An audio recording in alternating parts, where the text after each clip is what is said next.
Okay, hello there, traders. Welcome back to the TOGS Trading podcast. It's great to have you here with us. Here we are on TOGS 29, which is all about psychological stop losses. What are they, and how do you use them? So, for those of you joining us, okay, for the first time, TOGS Trading Podcast is really just the conversations that myself and my old trading buddy Ian had in over a pint of vitamin G in Kyo's and transferred across to a podcast to basically share with you what it's really like life as a trader, as opposed to some of the nonsense you see on social media. So, as always, looking good, Billy Ray. How are you doing, Ian? Fine, thanks very much. Bad night's sleep, that's about the height of it, but I haven't been sleeping that well for the last decade or 15 years, so it's not something that's completely unusual to me. No, we did I think we did a piece on that, didn't we, in Oh, season yeah. one? Yeah. Yeah, my sleep since the COVID lockdown, my sleep is not as good as it used to be, and I've had No. to find ways to manage that and stuff. And it is well, if you are an intraday trader, it really is unbelievably important to be able to manage your Oh, sleep. no. If you're not Yeah. sleeping well, Yeah. it just has an impact on you. Just you're just hanging out yourself, aren't you? Oh, it is absolutely, because you can't concentrate and then you start getting distracted and then you start doing other things. I mean, really, it's like day trading is 50% of how the market is acting and 50% about how you're doing. Like, I mean, if you get a nice, easy day, sometimes you get like support held and then you can see that it's going to go back up to a huge resistance area or something like that. And it stays over its trend line, or not trend lines, what was I going to say? And it stays over its moving averages and does all the things you want it to do, then it's, you could be hanging for that. But then most days are a little bit more complex, and it's too easy to get chopped up and miss Yeah. things. And it's less fun, it's less fun if if you go in with a hangover or you go in with something else, because you're trying to survive the day. You're coping. You're not flourishing with your day, basically.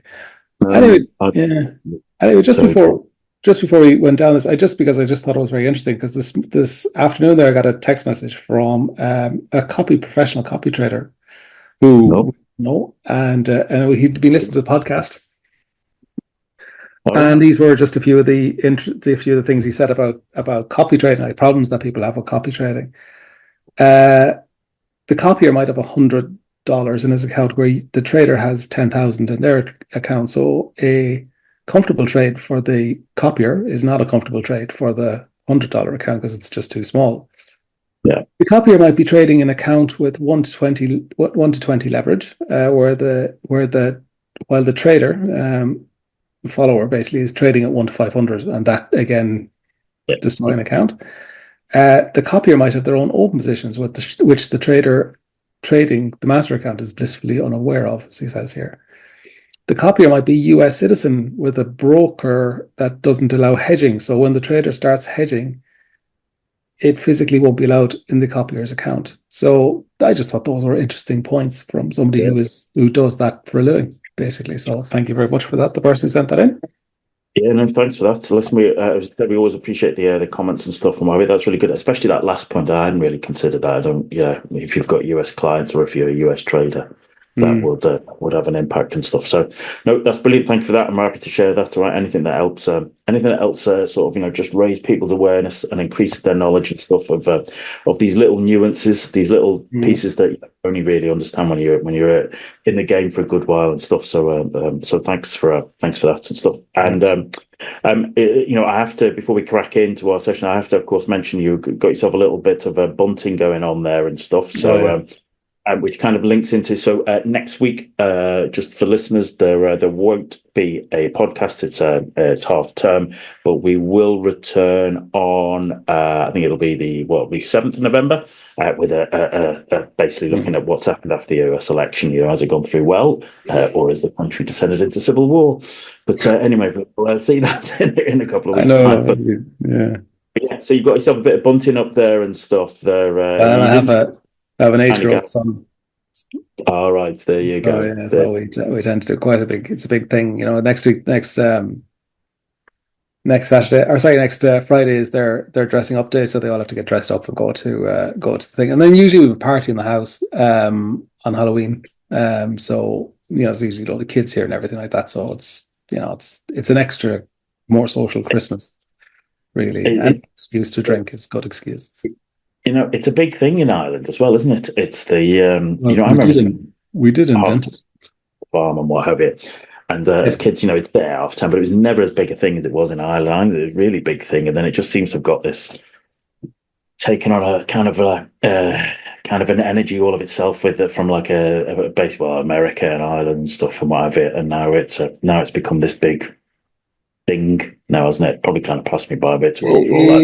Yeah, it has because when it was in my childhood, it was a completely different thing, and you did completely different games, and there was it was a just a different experience, and you didn't go trick or treating at, and trick or treating was something that happened on American television, for example, and I think because we're so culturally similar in a way to the Americans,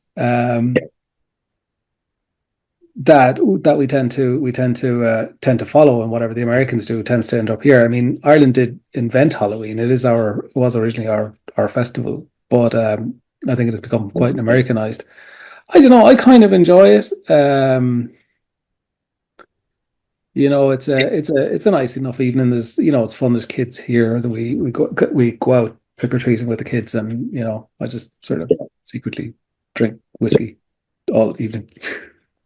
Of Nice. course, I realize. Okay, just thinking back to memories of, as I said, that kind of half-term holiday as a kid, and we'd either be in Ireland or my Irish cousins would come across to us, and of course, it was a bit different because, of course, in the UK, one of the reasons Halloween isn't as or wasn't such a big a thing was because, of course, a few days later, we in the UK we have bonfire night, Guy Fawkes night and stuff, which was a bigger event, and of course. My Irish cousins were always in awe of coming because the bonfires in Ireland were on a different date for different reasons, but also fireworks weren't freely available during those particular days in Ireland. Not unless you went They're to not. not went to the right places or the right people and stuff. And so, of course, that's another reason why in the UK we always look more forward to a bonfire night and stuff than Halloween. So that there's a bit of a cultural difference there, right? But that's all changed, Yeah. Fortunately or unfortunately, the other bonfire night in Ireland, which is the 23rd of June, is my birthday. Oh, right. Well, Always as a little kid, it was always completely overshadowed because there was always a bonfire on my birthday. So everybody was out doing the bonfire, which was a big deal. It's a big deal in the west of Ireland, especially back in the 1970s, mid 80s. yeah. And my birthday, and I'd be sitting there with just big fires. So it was a different experience basically, and yeah, the whole thing with fireworks here is it's a failure of governance really, to a certain extent because you can just drive an hour up the north, and then there's fireworks stands just over the border, and buy what you want and put it in your car and drive back. So there's just as much fireworks here as there is anywhere, but it's just done illegally, and I just don't understand why they just don't do it legally here and claim the tax from people and make us all happy so that we could sue somebody when we blow our hands off. Yeah, no, so it's I'm surprised and perhaps a little disappointed to hear, Ian, that you haven't been making your own fireworks for many years and stuff and what have you. I'm a bit disappointed that a man who likes. there is a problem with that because the only stuff that I would have is nitrocellulose propellant, and that's from gunpowder, that's from shotgun cartridges, and that's not actually an explosive. It's just burns very quickly, so it would be quite difficult. And I do not want to go down the road of manufacturing my own explosives. Yeah, that's right. That's right. I'm That's not sure I'd come and visit you in. Is it Mountjoy Prison or whatever the Yeah, we stuff? stand there like this, going, "Oh no!" My hands, their fingers are gone. Yeah, it's not my idea to go. And I mean, it would be we had the offences against the State Act. So if you were sitting here and you were building explosives, even if it was just for fireworks, Yeah. or whatever, you would have got quite a hefty sentence, like basically. The big lads and stuff. But anyway, listen, moving swiftly on. Right, today, ladies and gentlemen, as I said, we're going to talk about what I would probably maybe call, common sense stop losses, psychological stop losses. All right. So, what are they? How do you use them? I had already put this in the schedule when we came to look here at season 2, and it just happens it's very timely because I've been operating under a psychological stop loss for about the last 3 weeks or so. And I think, as I said previously, that's because my father's been in hospital, and it's just you just don't want to be trading when something like that, major like that, is going on in your life.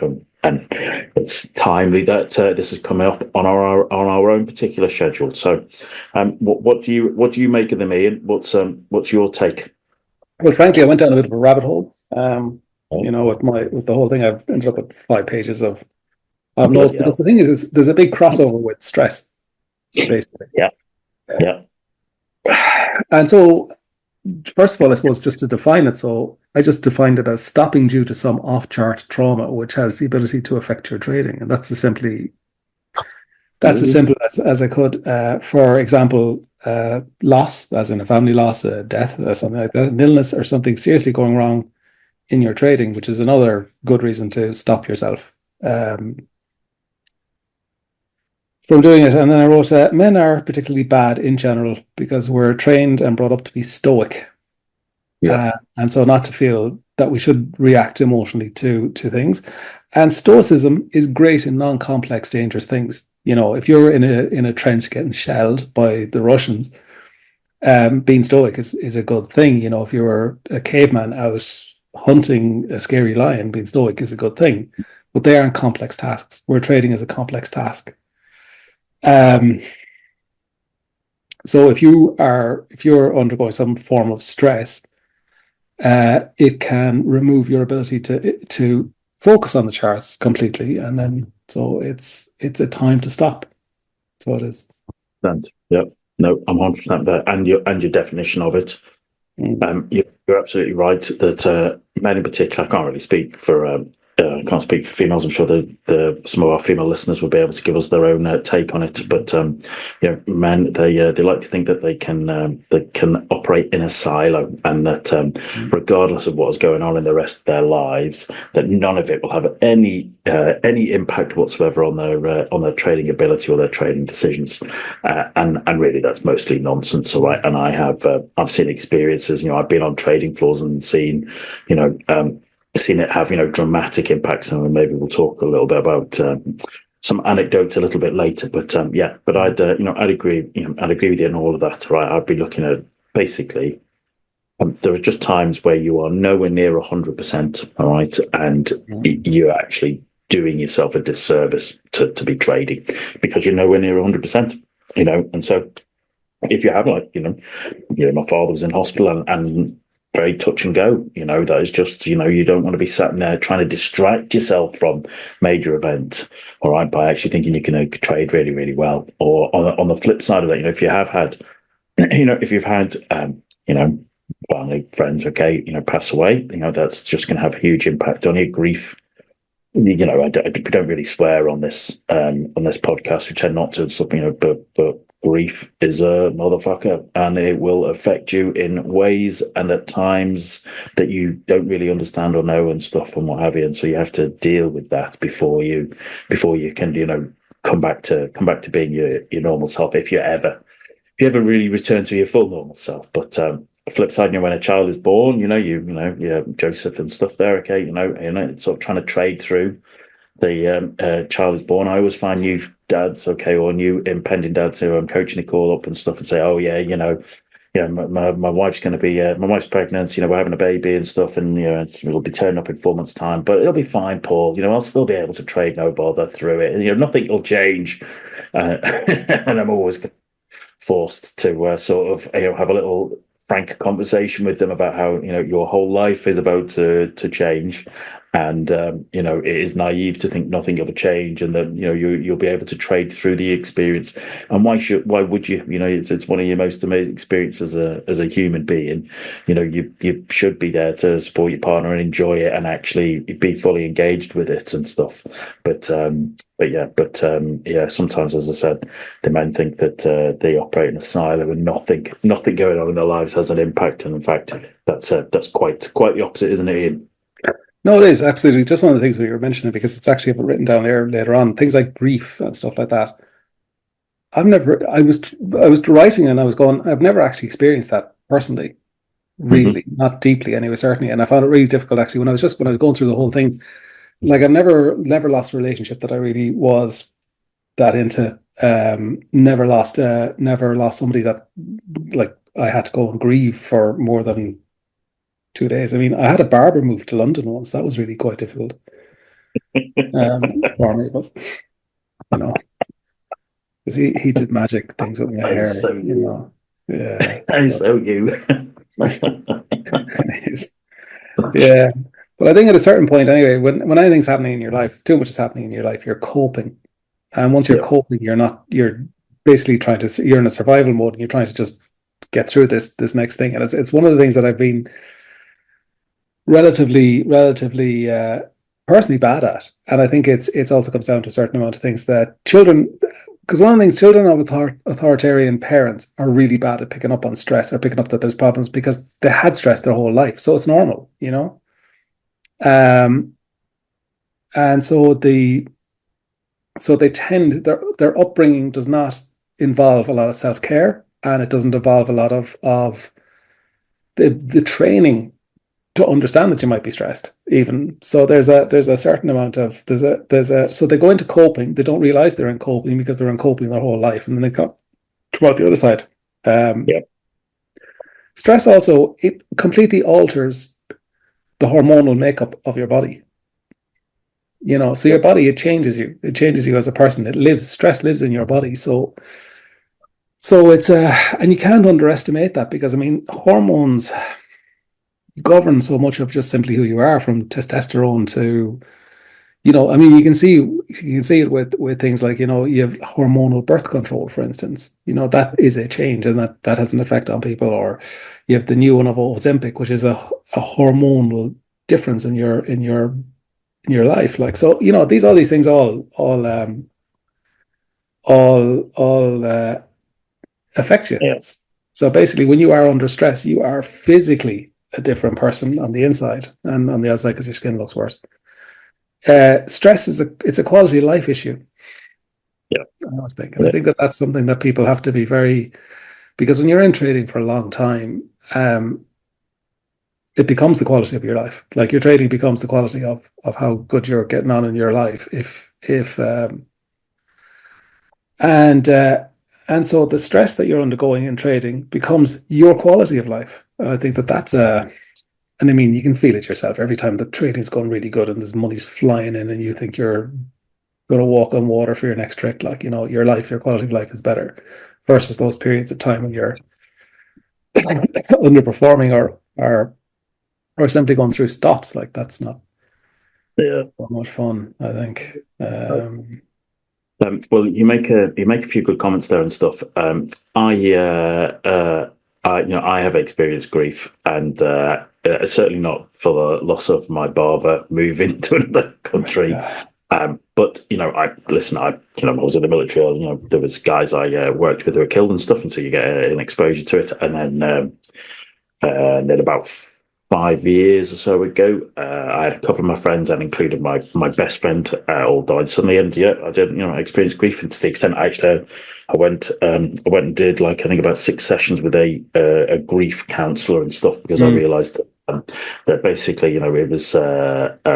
I stopped trading during that period. I stopped trading for a couple of months. All right, during that period, I basically went and saw a grief counsellor, and just worked through it. And it was kind of interesting, because the first session I went to see the guide stuff, I was like, not really sure if this is going to be any use. But by the end of the 6th session, I was like, yeah, I bought it. This is fully, it has helped me. It's helped me sort of kind of, mm, process, transition, understand it, okay, and recognize that it's part of you, because it's part of your human experience, etc. But mm, also, I find it fascinating as the trader and stuff. I felt better in myself and stuff, and I was able to come back to trading and stuff. And this is kind of an opportunity for me to share an anecdote and I think I might have shared part of this in one of the other previous ones. Is that I got a call from a fund years ago. This was a good few years ago. I got a call from a fund, and the guy, the kind of the head trader, wanted to ask me for advice on what he had to do with his. He was a young Aussie trader. He was in London, and basically his grandfather had died, and he was very close to his grandfather back in Australia, and they wondered what they should do about it. And I basically said, if I was in the head trader's position, if I was in the head of desk position, I would actually give him. I would take away his trading privileges. I would give him unpaid leave, and actually, I'd contribute towards a flight home, so he could be, go home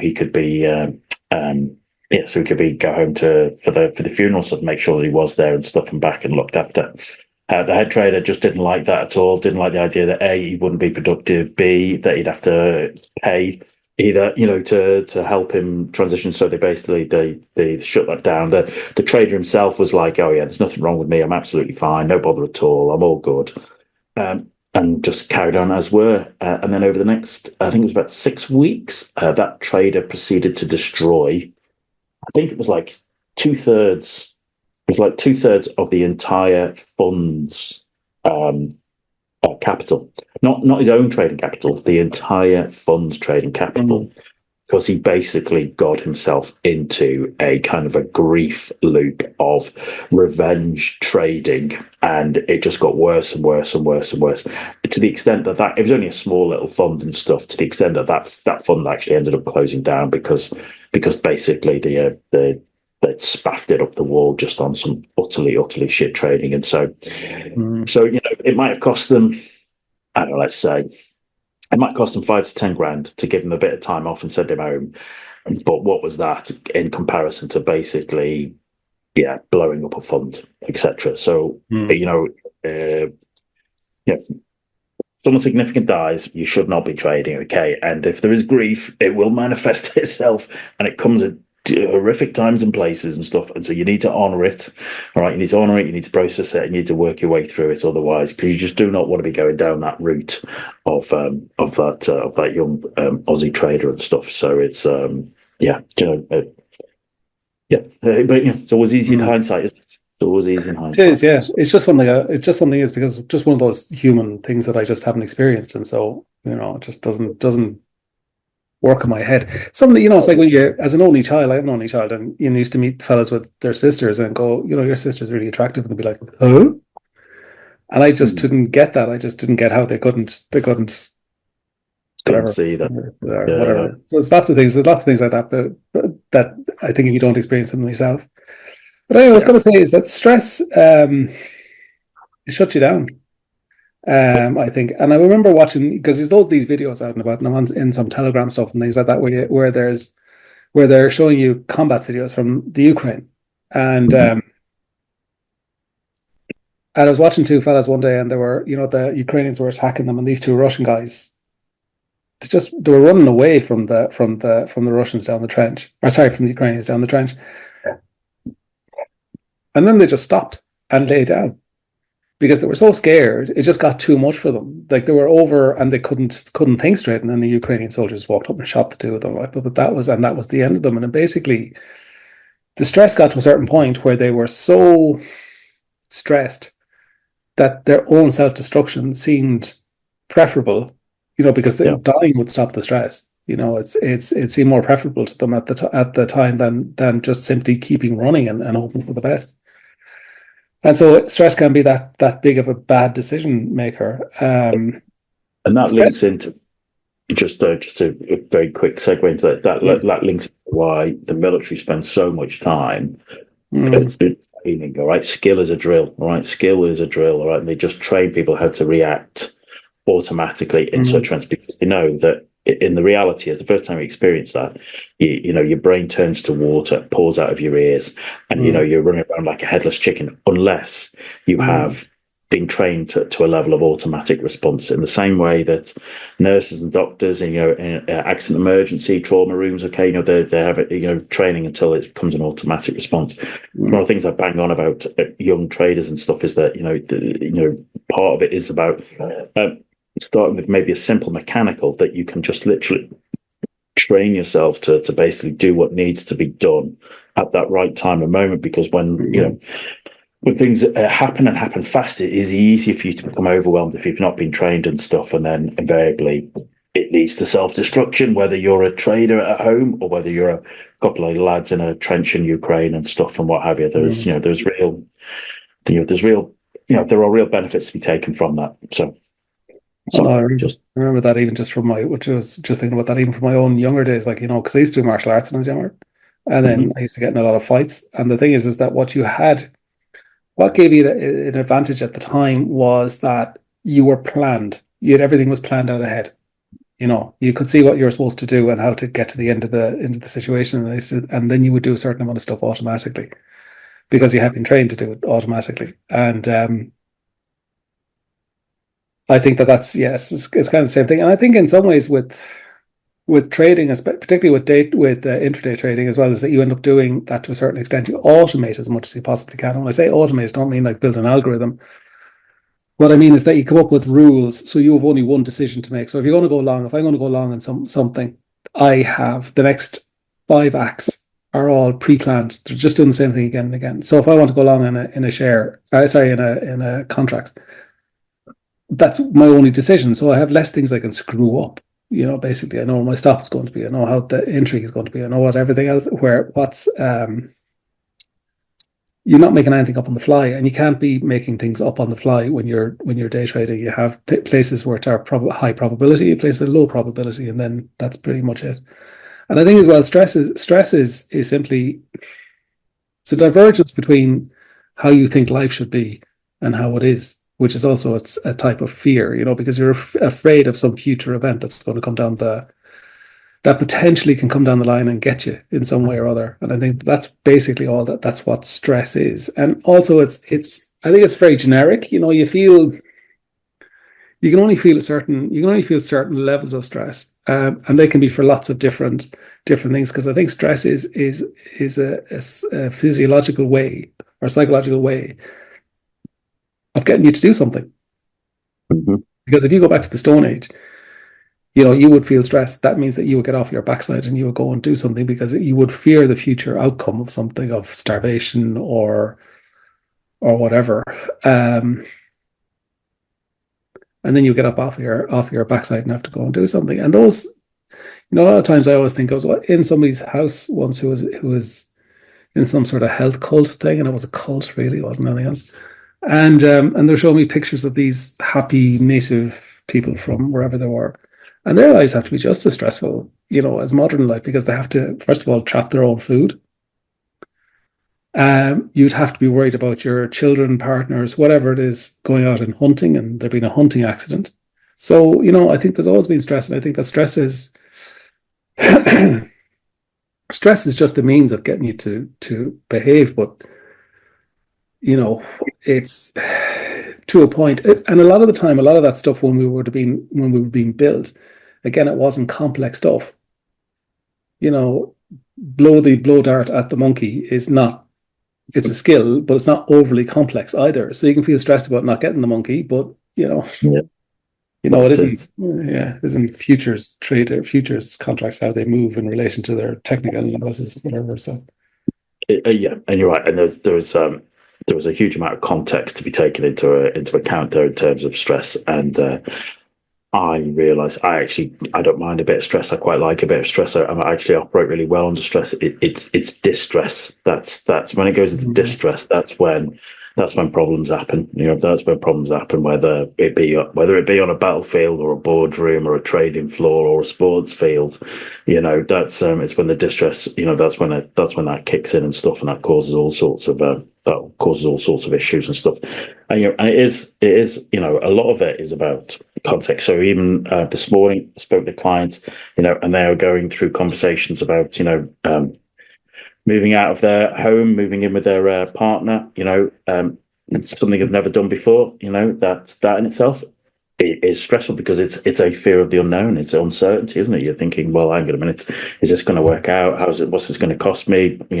It's a level of uncertainty, and that kind of brings that uncertainty can bring stress and perhaps distress into you, and then that invariably has an impact upon your trading, because either it just causes you to consider. It causes you to think, well, I need my trading to work, to pay for all this, which I often get when people are, as I said earlier, is when people find out they're going to be parents, etc.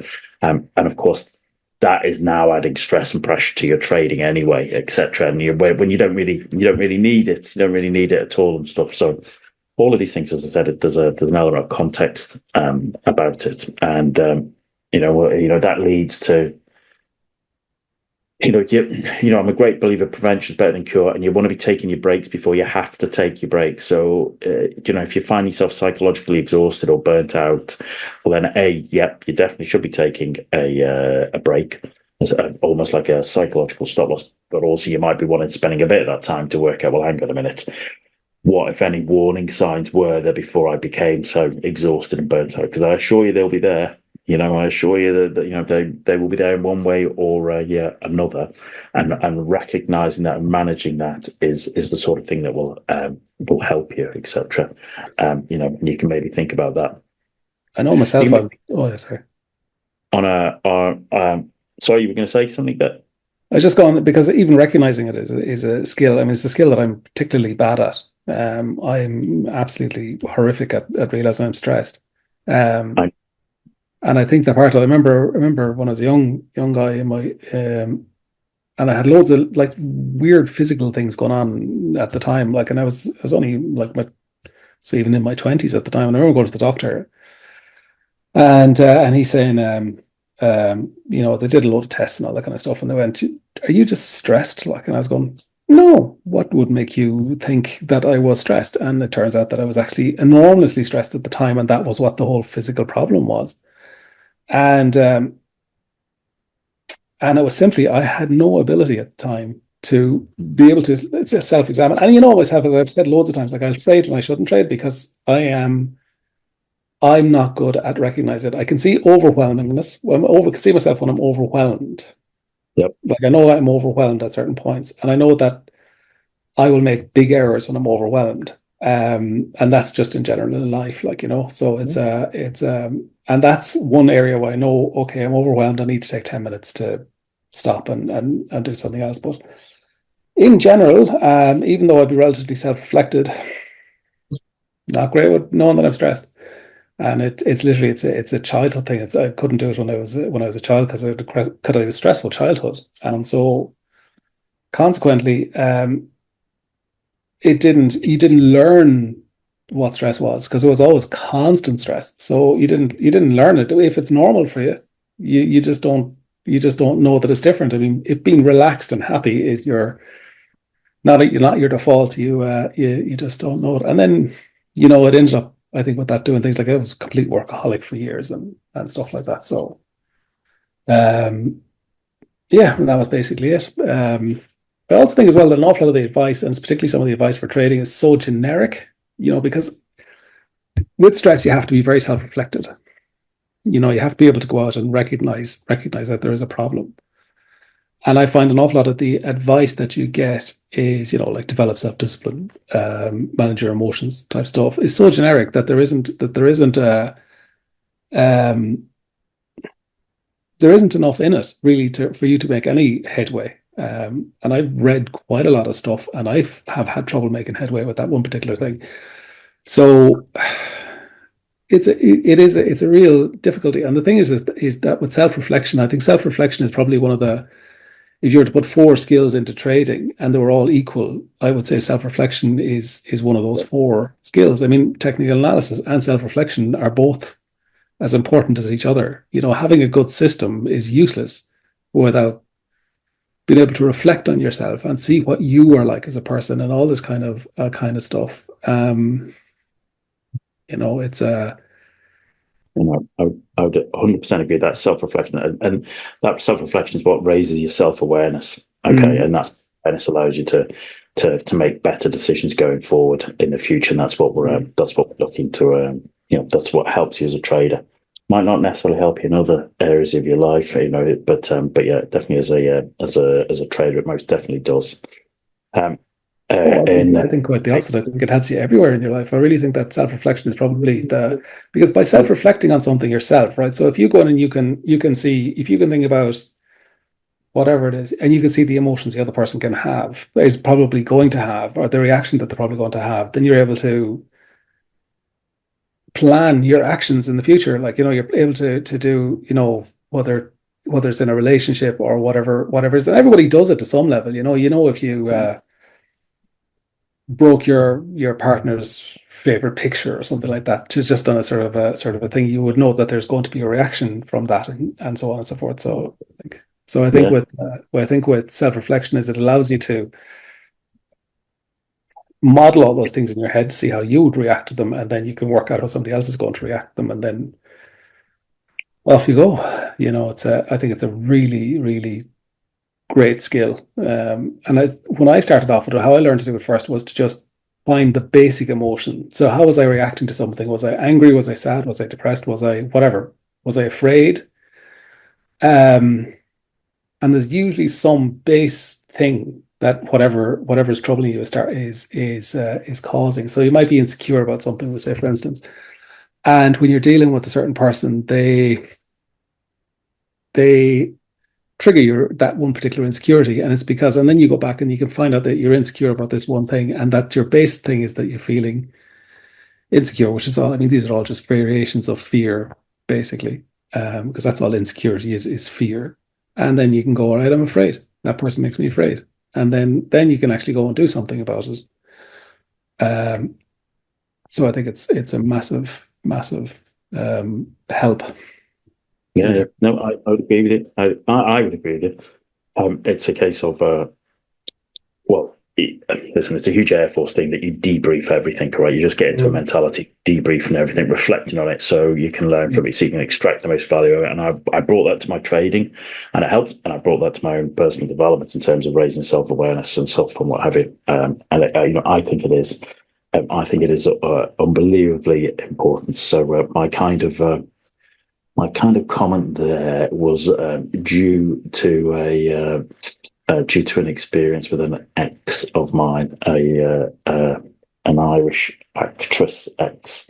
I'm not sure. I don't know if you met her and stuff. I don't know if you met her years back or whatever. Anyway, she said that I was the most self-aware individual she'd ever met, and was astounded by it. But actually, it's turned into a negative for her, because she was used to going out with fellas who had no awareness whatsoever, and so she could get away with acting like an idiot. Whereas I was straight onto it and calling her out on her behaviours, and actually she didn't like that one little bit in the end and stuff and what have you. So it is an immensely useful tool, but just as always, just realize it will have consequences and impacts maybe where you don't expect it, but there you go. So I always think that you see that things about self-awareness and attraction. I think it's like, if you get these things, and when they ask women on TikTok or something, what do you find attractive, and they come out and they might go, I want a self-aware man who blah blah blah. Self-aware man, the only reason they might want that is because it's the same thing as like when your mother tells you, just be yourself, because she already likes you. Your mother likes you. So if the other woman is attracted to you, then self-awareness is just an extra benefit to a point. But I think it's actually probably self-awareness is probably actually a bigger turn off than being poor for an awful lot of people, for an awful lot of women, because it doesn't make you look. It doesn't. I don't think it's something that a lot of people are particularly really initially, and it's the initial thing that maybe further down you're a couple of years into your relationship, self-awareness is great, but not in your sort of disco days at the beginning. I don't think it really is the most attractive quality that a man can have, unless you use that self-awareness to work out what they actually want and then provide that. And I think that's where self-awareness is, but they share thing go, I'm in touch with my feelings and I understand myself. Just it doesn't do it for anyone. It turns every girl into the Sahara, I think, really, with the level of. There's a whole other podcast there. There is really, actually. Yeah. That's a different direction, a different podcast. But we could think about that if you were doing a psychological stop loss from when you're on holiday. All right, that should be a psychological stop loss as well. Just because you've got the technology to be able to trade on your phone or trade on your iPad doesn't mean you actually should. When you're on holiday, be on holiday. All right, you need the breaks. Okay, so to take the break. The same when you're on a business trip. So next week I'll be in London for a few days and stuff. And whilst I can be with and do a bit of analysis, I won't be trading whilst I'm doing that, because there's upheaval, there's change and what have you. And it's just basically, it really ends well. And I've seen so many experiences of traders trying to prove that there's something they're not, by basically trade. I've literally seen traders trying to trade in the back of taxis or on airplanes or what have you and stuff. And it rarely works out well. And if it does work out well, it's because it's more through luck than any particular judgment. So if you're on a holiday, or if you're on a business trip, or you're away with family, just be where you are, do the thing you are, rather than just basically trying to trade through it. Just because you have the technology doesn't actually mean you should be trading through it, all right? But of course, as with most of this advice, I find that people all nod their heads sagely and say, "Yeah, that's cracking advice, that Paul. That's brilliant, really good, really smart." And then they proceed to do it anyway. Proceed to do it anyway, all right, thinking, "Oh well, that's great advice, but it doesn't apply to me." And then they screw up, and then they come back to me and say, "Well, yeah, do you know what, Paul? I wish I'd listened to that advice the first time." It's almost like they need to break the rule and experience the pain for them to actually to take it on board and realize, yeah, do you know what? During these periods, if there are periods where there's major events going on in my life, I should probably take a psychological stop loss and just stop. Markets were here before we were born. They'll be here long after we're gone. All right. You missing a day, a week, a month, a quarter, a year, even, if that's what it takes, is, it's not the end of the world. All right. It's not the end of the world. Okay. It's, it's better to do that rather than just take yourself into a revenge trading spiral, which is very what happens when people try and trade through really damaging events going on in their life. Well, it's that sort of emotional versus psychological understanding, really, which I think I mentioned last week, where, like a drug addict knows logically that they're a drug addict and it's not good for your health or lifestyle.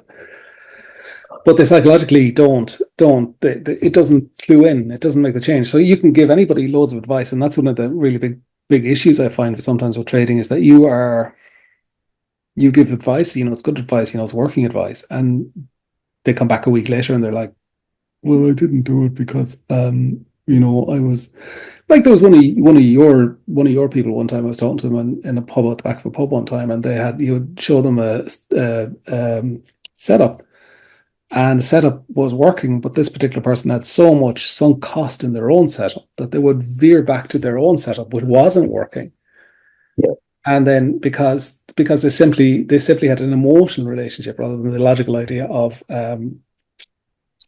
this works better than what I was doing. So I know I put 3 years into it, but I'll just get rid of it and actually do the thing that works, so it's not. I thought stress as well. Sometimes I think, particularly with men tend to see stress as a sign of weakness. And I don't think that is really a sign of weakness. I think sometimes it's a sign of you're in the wrong thing. And I know my own personal experience. I trained as an accountant for 3 years and I'm dyslexic, and it was the worst. It was a waste of my lifetime because dyslexia and accountancy are not good bedfellows. And sometimes if it's just too stressful and that stress is ongoing, you're just doing the wrong thing, and that's not weakness, that's just a mistake. And you're going to make mistakes. We all do. You're human. It's and that actually applies to trading. You're going to make a mistake. One of your skills is actually how quickly can I work out and determine if I have made a mistake. Because if I have, that's fine. You don't want to get into pressonitis and basically just continue with a bad mistake. You want to basically, right, I've made a mistake. That's fine. How do I correct this? Right, correct it as quickly as can and as painlessly as I possibly can, so that I can just get onto the right path and stuff. And that's absolutely fine. That's it's part of life. It's a good life skill, really, being able to identify how quickly has my decision either working for me, or is how quickly is my decision working against me. What do I need to see to confirm it's working against me so that I can correct it as quickly as I can. Another thing I saw was that some of the stress in trading, particularly for newer traders, is they have an image of what trading should look like, what it should look like, how your lifestyle should look, how your career should look, and that could involve, the Lamborghinis and the whatever, whatever it is for you. Because when you go into trading, when you start off with trading, you have an image of what trading should be and what it should look like. And whatever your particular, and then you tend to, as we were saying last week, you tend to gravitate then towards content providers who mimic that idea as best in the closest possible way to your idea of what trading is. And the thing is, they're successful traders. I've come across successful traders who are relatively successful. They're top 1% traders, which is basically anybody who's mildly consistently profitable. And because the image of what they have of trading at the beginning was different to how it was operating now for them. In other words, they weren't like typically a lot of people think that there's just this crossover, this river you go over, and then it's all jam and honey, and there isn't. It's just a different type of work, and because they had that difference in how they saw things, it caused stress, because stress is basically the difference between what you think it should be and what it actually is. Yeah. So it's so that was a way of causing stress. And I thought that the handiest way out of all of that, for an awful lot of people, I think that finding a trading buddy is a great idea. Somebody who's of an equal skill level to yourself, because if you're if you're not roughly the same skill level, it turns into a school, or you just get frustrated because you're watching somebody doing something. Because it's even sometimes now when I'm talking to traders who are relatively advanced, that there's some concepts that I have that I know that I've emotionally ingrained in myself, that I don't see them managing to do, and it makes me slightly frustrated sometimes. So if that's your person, but the thing is we all know in general in life, you can see things in people, and it's much harder to see those same things in yourself. So just get somebody from outside who has some level of knowledge, who is able to give you constructive criticism about you, the trader, you as the person. And I think that makes a massive difference. But the thing is as well is that it's really hard to get, again, men, because we are talking it's 95% men or whatever it is, 96% men. I think it's really difficult to get men to come into to do that. Like I've tried to facilitate that before in the past couple of times, where come on, let's make trading buddies for each other, where you can go and talk to each other and work through problems, and by talking about things, you learn, you expand, you get new ideas. New ideas are created from the air by talking to other people. But trying to get two guys in a room to talk about something, Well, so listen, even if you just like think about ourselves, very often, how often have we spent like time in like either coffee shops or pubs? Very often pubs, but actually just talking about trading experience or trading life or what you've learned, etc., and what have you, been able to help you work through and process stuff, and actually realizing when you're off track, and realizing when actually that what someone else might see in you, is different than what you see in yourself and stuff. So I'm all for people having trading buddies. And when I started up the kind of London Traders Network on Meetup, the whole idea was to actually give people the opportunity to meet like-minded buddies and stuff, and actually do a bit of buddy coaching and help each other. And I've been very fortunate. Quite a few of the guys and girls who go to certainly to the London Traders Network, they have become good buddies. They have, that is the basis of their friendships and stuff and what have you. So, there's I'm all for that. I'm all for that. So I suppose we should, but we're at that time draw to a close. There's just one or two things I wanted to run through. One is be kind to yourself. That's one of the biggest things that I think that I had to learn in trading, because the problem with trading's a long-term endeavor, and people will tend to use, they'll whip themselves. Like if you're getting ready for an exam, and the exam is coming up in a week or something like that, and you haven't studied yet, you can whip yourself along, till you get to the point where and make yourself kind of learn. But that doesn't work in trading, because the thing is that it goes on for that. Then that week suddenly becomes 5 years, and if you're continually telling yourself, you're bad, you need to work harder, you're being lazy, or whatever your internal dialogue is to make you work harder, and be unkind to yourself, all you're hearing is unkind words for 5 years, and I don't think that particularly works. The other two things I wanted to say was, one is current versions of masculinity, particularly the American versions of masculinity, don't really work, because because again, it's stoicism, particularly with the American stuff. It's all stoicism. It's all they're building something. That version of masculinity does not work for traders, because it's a soft skill. A lot of it is a soft skill. Success is also I think this is my last point. Success is also stressful.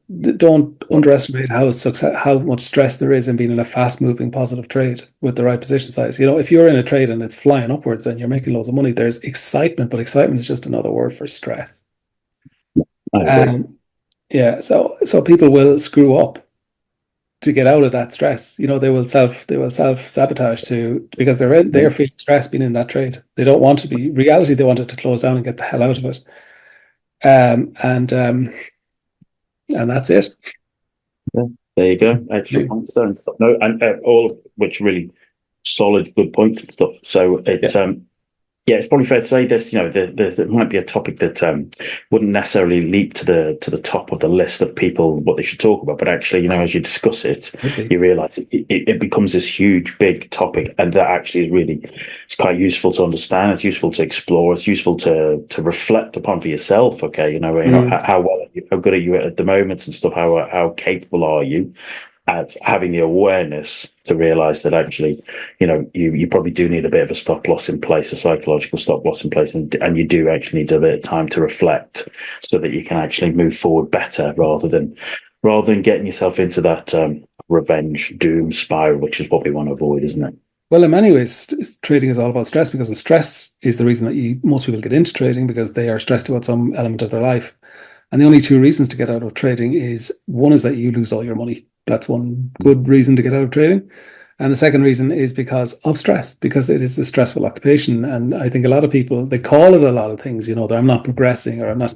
And again, even that lack of progression, it's a difference between the envisioned future and the current place where you are, and that is causing stress. And they just don't want that stress anymore. So I think it should be, for that reason alone, just that it is one of the top 4 self-reflections, which includes stress, is one of the top 4, I think, areas that you should examine in trading for yourself, or know about. 100% with it, and definitely that self-compassion as well. It's something I had to learn. I had to work hard at it and stuff over the years, because it wasn't my natural way of operating. Cool. All right. Well, listen, lots. We've covered lots there, and I hope for those of you still here listening to us, I hope or watching us, I hope you found that useful. That's given you some bit of food for thought, as always. Listen, as always, we appreciate the fact that people subscribe, to the YouTube channel, or you can find us on our own website, togspod.com now. So please, by all means, take a look, wander over there, and we appreciate all the comments. We appreciate all the thoughts. Sometimes people disagree with us, and that's great. We have no issue with that. That's what makes a market. But equally, it's great to hear from people from their own particular experiences and stuff. So thank you very much for that. So we won't be here next week. Okay, it's kind of half term, all right. So we'll be taking a break, but we will be back the week after, and of course, then we've got Tuesday, 5th of November is the US election. So by the time the Thursday that session comes out, we're going to have a little look and talk about, all right, we've had the US election. What's happened now? As we said, is it the new land of milk and honey, or has the nation descended into a civil war?